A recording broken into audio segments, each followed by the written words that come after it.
Hey everybody, welcome right back to the channel. Welcome back to the channel. Hey, in this video right here, we're going to be recapping NFL Week 8. And then also we're going to preview Week 9 of the NFL, all right? Magical games coming on, special games that came on last week. But before we get into that video, you already know, if you like the channel, please subscribe to the channel. If you like the videos, like the video, hit the like button, comment, and share the videos. If you want to know when I post and upload a new video, please hit the bell notification. Okay. Again, welcome back, and I hope y'all love the channel so far.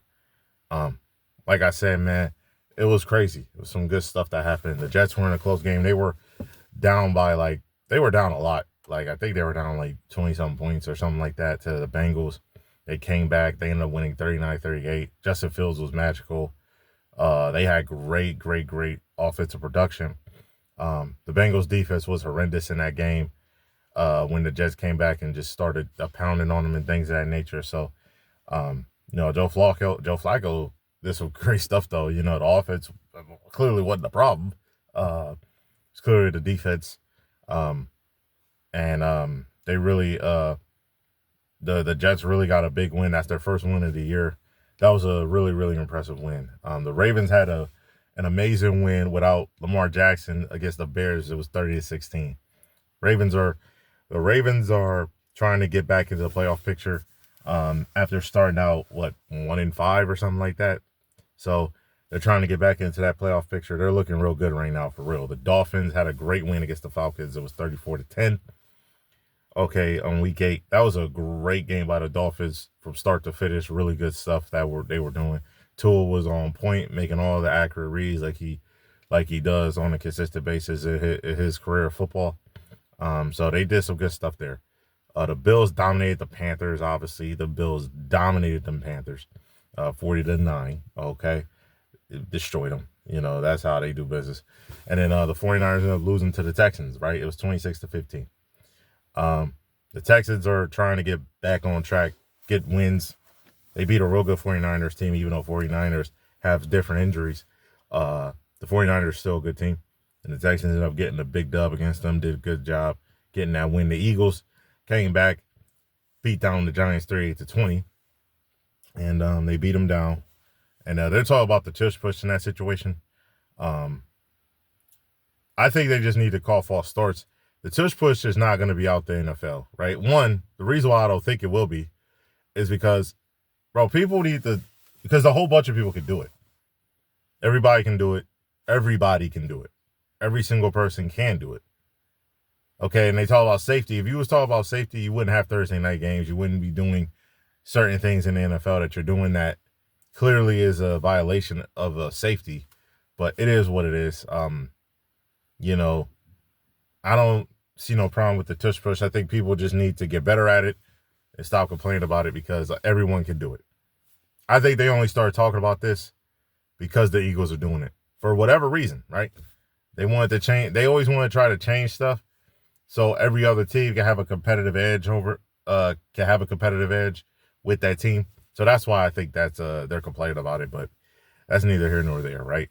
But the Eagles got a big win. They lost to the Giants, I believe, a few weeks ago. Eagles came back and ended up getting a big dub against them.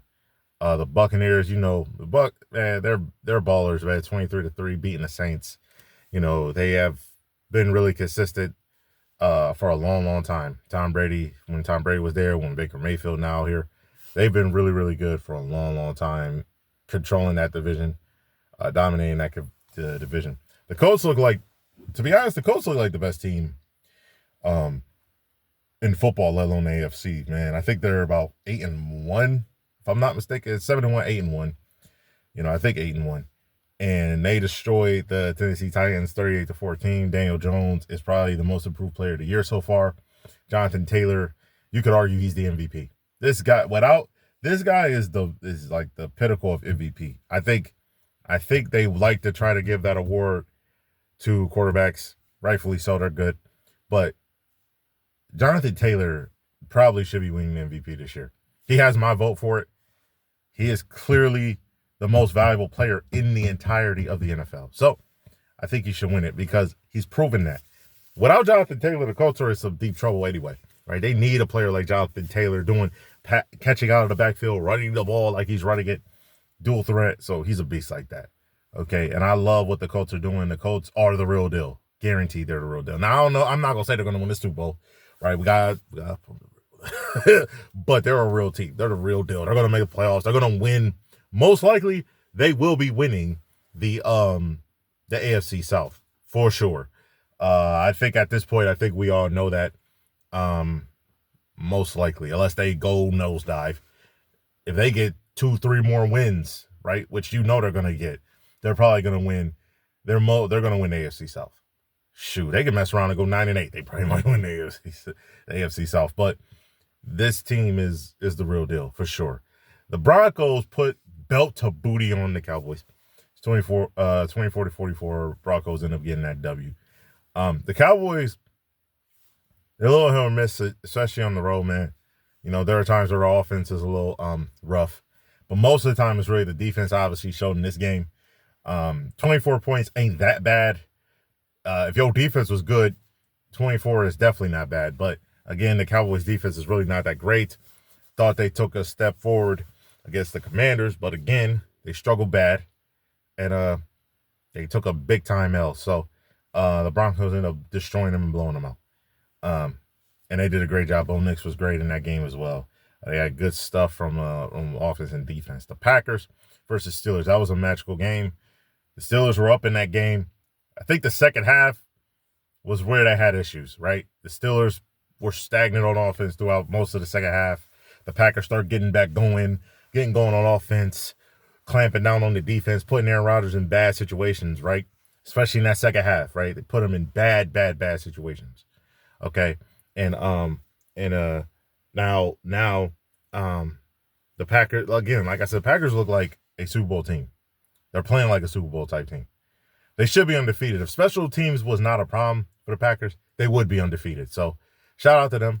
Shout out to the Packers. The Steelers, they're up and down, especially defensively, right? Defensively, they are not the Steelers of old, man. They are really, really having a rough time on defense overall. They're having a tough time on defense, especially when they're playing teams that have solid offenses, basic solid offenses. Like, I think the next week, this upcoming Sunday, they play the Colts. You know what I'm saying? That team has a great offense. So I'm really, the Steelers have issues defensively. They got to fix them ASAP. They got to fix them ASAP for sure. They got to fix them. I think they can still win the AFC North. They're going to have a tough time because the Ravens are getting healthy, shooting up. I think they have the best chance, the Ravens do, of winning the AFC North, even though they had a 1-5 record because of them being healthy, and the schedule was not the craziest, toughest. It's a little tight. They do play some division games, but it's not really that tight. It's probably going to go down as one of the easier ones they have, that a lot of teams have. But yeah, like I said, the Steelers got to get better defensively if they want to win that division. They'll probably make the playoffs, but they definitely gotta get better defensively if they want to win that division, the AFC North, and if they want to win a Super Bowl. That's the truth. I'll be honest. That's the truth. And then they got to be consistent with the playmakers, getting open, stuff like that. They got to get more consistent with that as well. The Chiefs, man, versus the Commanders. The Commanders was hanging in there as much as they could. They did. Right? Daniel Jones didn't play. They were hanging in there as much as they could. They kept turning the ball over. The Chiefs did too, but the Commanders kept turning the ball over. You can't be turning the ball over at all.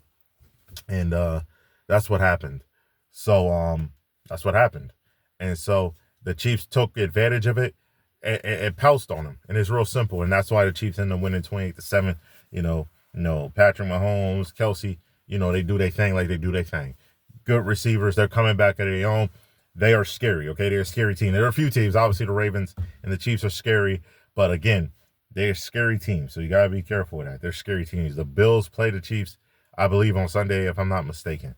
That was a scary situation, scary teams. It's been exciting. Now, going into week 9, right? The Ravens ended up getting another big win, and Lamar came back in the game. It was 28-6. Like, the Ravens defense dominated, like they did, in my opinion, against the Bears, especially in that second half.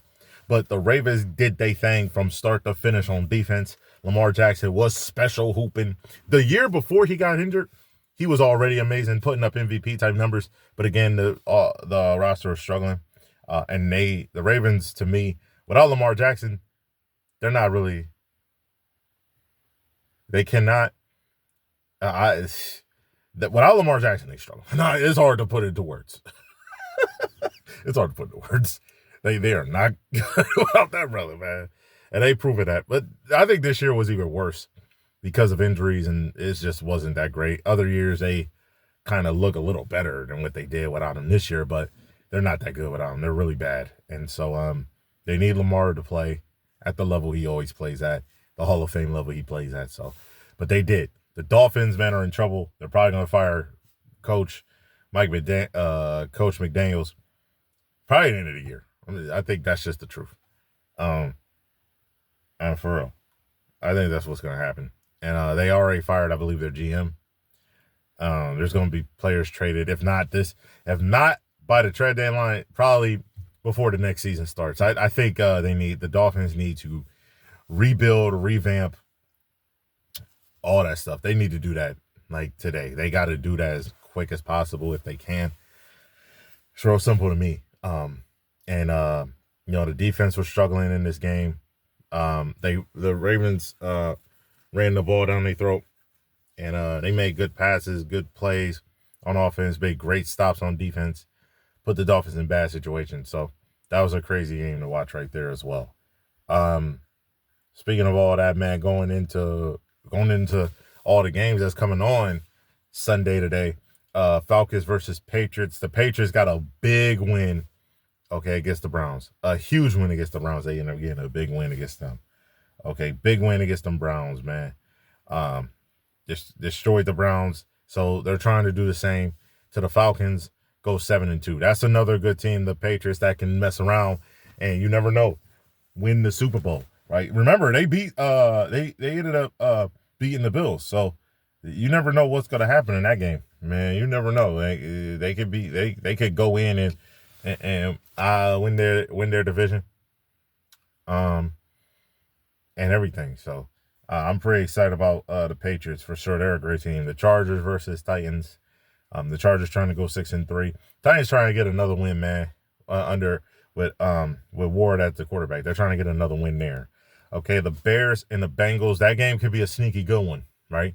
On CBS, that could be a sneaky good one. That both teams need big time wins. The Bengals trying to get that loss out of their mouth, that tight loss out of their mouth after being up by double figures, about 20 or so.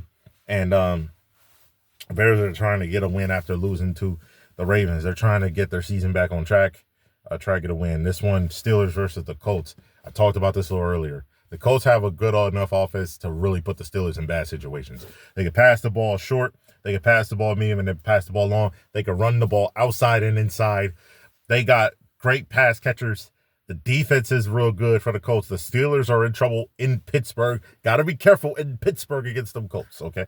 You better be careful. Got to come out with that fire. That defense, TJ Watt's going to have to dominate, and then the secondary is going to have to be cool. Because if you hold TJ Watt a little long, just like you hold the Myles Garrett a little long, Michael Parsons, and you get past that secondary, you'll be fine. Boom, and you'll be cool. You can start making throws in the secondary. You just got to block that front line. And you got to get a handle of TJ Watt and Hayward. If you do that, you'll be fine for the Colts. They'll be fine. The Steelers got to get pressure. 49ers versus Giants. 5-3, 49ers, Giants 2-6. The Giants are trying to get another win. I know Cam Scatterbull is probably, I think, injured for the rest of the year. It was a gruesome injury right there. Nasty, I heard. It was nasty stuff. They're trying to get a big win against the 49ers, who are 4-3. The Broncos versus Texas. This is a big one, too. The Texans are trying to go 4-4, and the Broncos are trying to go 7-2. This is a big one, though. This is a big one. The Texans could win this game over the Broncos. The Broncos got to get ready, come in Houston, and get ready and pounce. Okay? Here's another one. Oh, this is going to be another good one. You already know this is about to be a big one. The Vikings versus the Lions. The Vikings are trying to get to 4-4, hang in there in that division, okay, because they're last right now. Okay, in the NFC North. They're last in the NFC North. The Lions are trying to go 6-2 and trying to keep going. After they had a rough start week 1, then, obviously they lost to the Chiefs. They are having a good overall year. You're dealing with some injuries, especially in that secondary. again like last year, dealing with injuries all throughout the defense, especially in the secondary. But again, the Lions are ready to go. Lions are pouncing. Lions are doing their thing. Okay, another one. Panthers, who 4-4, have been impressive this year. They have been. They have been super impressive this year. They're going against the Packers, who's 5-1-1. 5-1-1. That could be another good game, right? That could be another good game. That could be another solid game. So you gotta watch out for that one. That's gonna be fun too. Yeah, that's gonna be fun too. Okay. The Jaguars have started stumbling a little bit. They're playing against the Raiders, who are 2-5, who's had a rough year overall, right? Inconsistent. Offense and defense has been inconsistent too. Giving up big plays. Raiders also sometimes not running the ball enough, overpassing, then turning the ball over too. Geno Smith has been turning the ball over a little bit throughout the year. The Jaguars are trying to get another win. I think Travis Hunter is out on IR, but I think they have a chance to still beat the Raiders. Raiders got to come out and be ready to go. Saints is 1-7 going against the Rams, who's 5-2. The Rams, I'll be honest, most likely they'll win that game at home. Oh, fuck. But you never know. Hey, I've seen some wild stuff. This one's going to be probably the biggest game of the entire year. This is an important game. The Chiefs versus Bills. This is going to be one of the most important games of the year. Because, one, of assuming maybe the Colts be number one. Maybe they'll get the bye. But the Bills and the Chiefs want to have a chance to actually host that game in the championship game if they could come up back against the Colts. Now, with that being said, they want to stay within that. One of these teams, right? If the Chiefs lose and go 5-4, they're going to really be in trouble. If the Bills lose 5-3, they can still be in trouble as well. So, again, this is a big, big win with big playoff implications. Most likely, both these teams are going to make it, I'm assuming. Whether they win their divisions or not, I don't know. But they're most likely going to make the playoffs, both of them. The question is, this can help you, one, put you in a situation to win your division. It could help you, right? Because it's one win closer to that. But two, it could put you in a better position down the road with tiebreakers, trying to get the number 1 seed or the number 2 seed at the very minimum, right? So that's a big win. I'm excited. There's going to be a lot of great players, a lot of big-time plays. On NBC, this one I think will be good. If Jane Daniels is playing with the receivers, this could be a special, special game for the Commanders and the Seahawks. Seahawks are 5-2, looking real good out there, man, with Seattle. Last year, they've been solid. This year, they're even better, man. They're a really good football team. Really good football team. Another game that could be solid on Monday night is the Cowboys versus Cardinals, right? They're both trying to get big wins. They're trying to stay afloat. The Cardinals have had a rough year overall. They've been fighting injuries. Kyler Murray hasn't been playing. He ain't playing in this Monday game. And then the Cowboys, man, they're inconsistent. Their offense is legendary. Their defense is really bad. It reminds me of last year's Bengals. They're not good on defense, so they got to score as many points as they can, and hopefully their defense comes along and holds the Cardinals down. That's just the honest truth. But overall, it's going to be a great Sunday, okay? It's going to be a great, great Sunday. It's going to be a fun Sunday. You're going to see a lot of games happening. So I hope you all enjoyed the video, man. Again, like the channel, subscribe to the channel, like, comment, and share the videos. And then also hit the bell notification to when I upload and post a new video, okay? I really appreciate y'all. My name is Isaiah, and welcome to the IDA Kings Video Production Channel. Welcome back, and I hope y'all enjoy the Sunday. I told y'all like yesterday, which was magical Saturday, and we're going to talk about that in another video. Stay home if you can, please. By 1 p.m., man, it's going to be a movie. It's going to be some movies happening, just like Week 8 and all the other weeks in the NFL. It's going to be a movie, okay? Y'all have a good one. Be safe. Peace.